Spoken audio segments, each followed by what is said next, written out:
കേരളത്തിലെ നിയമസഭാ തെരഞ്ഞെടുപ്പിൽ കേരളവും ഡൽഹിയും ഒരേ സമയം ഉറ്റുനോക്കുന്ന തെരഞ്ഞെടുപ്പ് ഫലം നിയമവുമായി ബന്ധപ്പെട്ടാണെന്ന് നമുക്ക് പറയാം. അതിനുള്ള നിരവധി കാരണങ്ങളിൽ ഒന്ന്,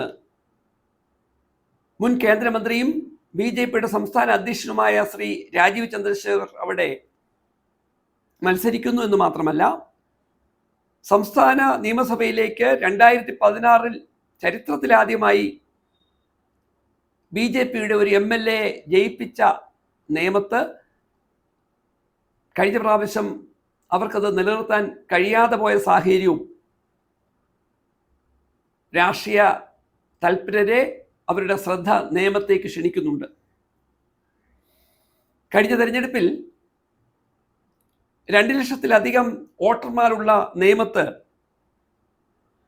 വോട്ടിംഗ് ശതമാനം 71.5 ആയിരുന്നുവെങ്കിൽ ഈ പ്രാവശ്യം ജില്ലയിൽ ഏറ്റവും അധികം പെർസെൻറ്റേജ് ഓഫ് വോട്ടിംഗ് നടന്ന 2ാമത്തെ അസംബ്ലി മണ്ഡലമായി നേമം മാറി.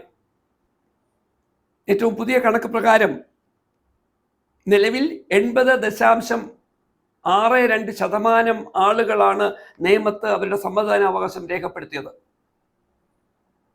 എന്നാൽ 80.62% വോട്ടർമാർ തെരഞ്ഞെടുപ്പിൽ അവരുടെ സമ്മതിദാനാവകാശം രേഖപ്പെടുത്തിയിട്ടും മൊത്തം വോട്ടർമാരുടെ എണ്ണം 1,37,683 എത്തി നിൽക്കുന്നു.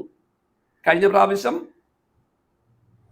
71.5% വോട്ടർമാർ വോട്ട് രേഖപ്പെടുത്തിയപ്പോൾ മുഴുവൻ വോട്ടർമാരുടെയും എണ്ണം 1,46,300 ആയിരുന്നു.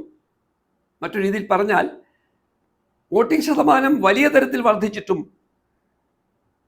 കഴിഞ്ഞ പ്രാവശ്യത്തേക്കാൾ കുറവ് ആളുകളാണ് നേമത്ത് വോട്ട് രേഖപ്പെടുത്തേണ്ടി വന്നത്. അതിനുള്ള കാരണം, പുതിയ വോട്ടർ പട്ടിക പുതുക്കിയതിലൂടെ ഏതാണ്ട് 30,400 ആളുകൾക്ക് വോട്ടവകാശം ഇവിടെ കുറഞ്ഞിട്ടുണ്ട് എന്ന് മനസ്സിലാക്കാം. ഈ കുറവ് ഇഞ്ചോടിഞ്ച് പോരാട്ടം നടക്കുന്ന നേമത്ത് ആർക്കനുകൂലമായി മാറും എന്നത് വളരെ പ്രധാനമാണ്. നേമത്തിൻ്റെ പൊതു സ്വഭാവം 1957 മുതൽ പരിശോധിച്ചാൽ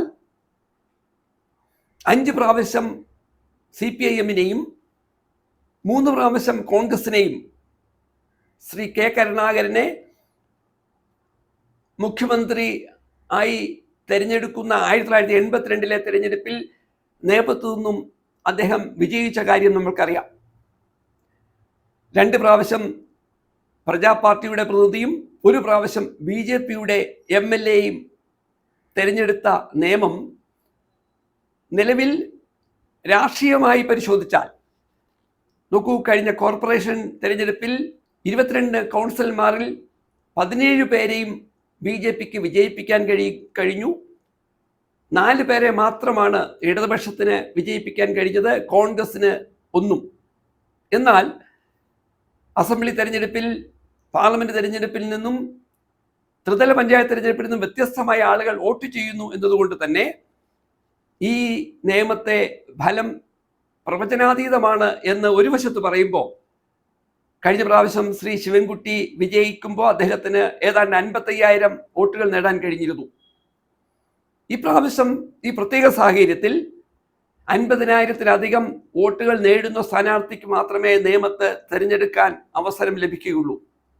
അവിടെ സ്വാഭാവികമായി ഇടതുപക്ഷത്തിന് ഏതെങ്കിലും തരത്തിൽ വിജയിച്ചു കയറണമെങ്കിൽ ഐക്യജനാധിപത്യ മുന്നണിയുടെ പ്രതിനിധിയായി മത്സരിക്കുന്ന ശബരിനാഥൻ എങ്ങനെയാണോ ശ്രീ K. മുരളീധരൻ കഴിഞ്ഞ തെരഞ്ഞെടുപ്പിൽ ഏതാണ്ട് 38,000-ഓളം വോട്ടുകൾ നേടിയത്, അതിനടുത്തു വരുന്ന വോട്ട് ശ്രീ ശബരിനാഥന് നേടാൻ കഴിഞ്ഞാൽ മാത്രമേ ശ്രീ V. ശിവൻകുട്ടിക്ക് ശ്രീ രാജീവ് ചന്ദ്രശേഖരനെ പിന്നിലാക്കിക്കൊണ്ട് അദ്ദേഹത്തിൻ്റെ MLA സ്ഥാനം നിലനിർത്താൻ കഴിയുകയുള്ളൂ. നിയമത്തിൻ്റെ പൊതുപശ്ചാത്തലം പരിശോധിക്കുമ്പോൾ ന്യൂനപക്ഷ വിഭാഗങ്ങൾ, പ്രത്യേകിച്ച് ക്രിസ്ത്യൻ വിഭാഗത്തിന് 19%, 16% വരുന്ന മുസ്ലിം വിഭാഗവും ഈ തെരഞ്ഞെടുപ്പിനെ കഴിഞ്ഞ കാലങ്ങളേക്കാൾ ഗൗരവതരമായി കാണുന്നു എന്നത് ഒരേ സമയം BJPക്കും CPIM-നും കോൺഗ്രസിനും അവരുടെ ഉത്കണ്ഠകൾ വർദ്ധിപ്പിക്കുന്നു.